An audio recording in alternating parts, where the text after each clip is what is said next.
Kan. Oh, kiranya no link tu maksudnya tak ada predecessor dengan successor lah. Ya, kau baca tengok. Oh, okay. Baca daripada atas ke bawah.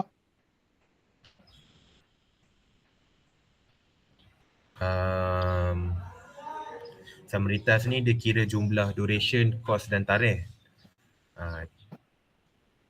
Jadi kalau letakkan predecessor pada summaritas, anda akan mengarahkan pengurusan projek untuk gerakkan keseluruhan projek tu kepada luas tugasan luar. Okay. Lepas tu dia akan rosakkan kiraan critical path. Pengurusan projek akan anggap semua sub tugasan di bawah terikat kepada predecessor.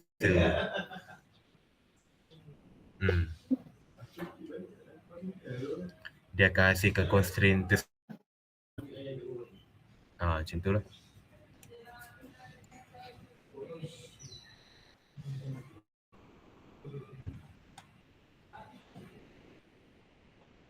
Lagi. Okay. So kalau kat checklist pula dia masuk task yang keempat, resource planning. Task keempat tu kita buat nanti, kemudian saya nak task keempat tu tuan planning betul-betul resource tu. Tuan masukkan resource sheet tu bagi betul-betul, kan? Dia ada dalam menu tu semua ada tu, dalam saya punya hands on pun ada kan. Pastikan tuan key in semua, jangan termiss. Key in semua based on task activity yang tuan dah masuk tu kan. Lepas tu kita nak tengok program dia. Sebab apa? Kebanyakan projek-projek ni dia buat reporting ni, Instagram tu dia buat daripada Excel.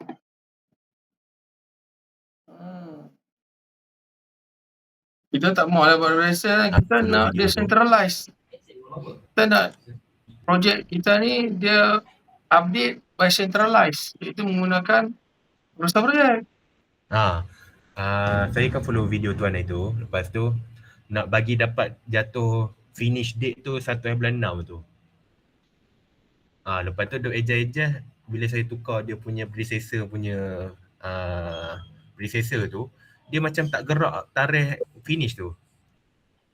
Mungkin ada apa ni.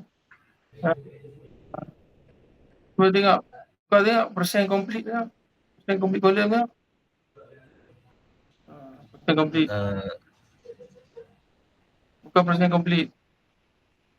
Persen complete. Insert column persen complete. Ni persen complete. Tu dah ada tu. Memang tak bergerak lah. Oh, kiranya kalau contoh kita first kali hantar CPM kita ni, kiranya persen complete ni memang tak isi lah kan? Patut tak bergerak. Faham. Dia dah habis belajar, lepas tu kau suruh dia pergi ambil periksa, memang tak pergi kan? Patutlah saya dia adjust dia tak bergerak dia punya masa finish tu. Okay, faham. Task has been 100% completed. Cuba tombat dia. Sebab apa? Nanti saya kosongkan balik lah persen complete tu. Lepas tu yang resource tu study betul-betul. Nanti saya listkan lah apa resource yang boleh buat setiap kerja. Tengok step by step kan. Tengok dekat manual pun ada. Lepas tu pula dekat hands on tu pun ada. Tengok. Tuan masukkan padatkan dia lah. Boleh, ada apa soalan tak? Satu lagi tuan, yang kali ikut video tuan tu yang weightage ni. Saya buat weightage jadi kalau tengok total tu yang dia lebih 100. Sekarang formula dia, tengok formula dia, saya takut amount tu tak betul. Amount dia tu. Dia matematiknya. Bahagi apa ni, bahagi darab kan. Tengok balik, saya rasa mungkin amount dia punya cost tu tak betul. Amount cost tu lah. Boleh ya? Okay. Nanti ada apa soalan? Kat ni tu je lah.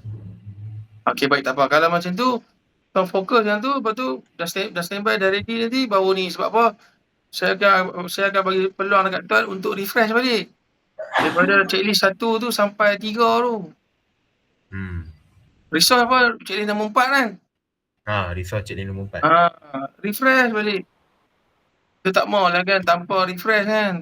Nanti takut lupa. Boleh tak? Boleh.